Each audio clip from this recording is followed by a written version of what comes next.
ભટાર ખાતે અમરદીપ એપાર્ટમેન્ટની લિફ્ટમાં 14 વર્ષીય તરુણનું માથું ફસાઈ જતા તેનું મોત નીપજ્યું હતું।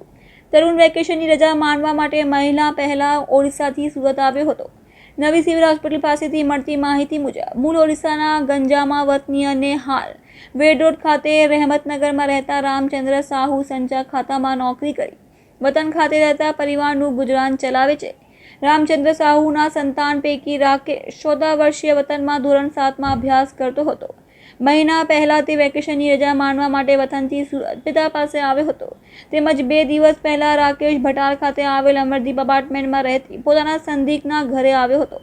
દરમિયાન ગુરુવાર સાંજના સમયે રાકેશ અમરદીપ એપાર્ટમેન્ટના ગ્રાઉન્ડ ફ્લોરની લિફ્ટમાં 7મા માળે જઈ રહ્યો હતો ત્યારે વચ્ચે લિફ્ટમાં તેનું માથું ફસાઈ ગયું હતું, જેથી તેને સારવાર માટે નવી સિવિલ હોસ્પિટલ ખાતે ખસેડવામાં આવ્યા હતા, જ્યાં ફરજ પરના તબીબોએ તેને મૃત જાહેર કર્યો હતો।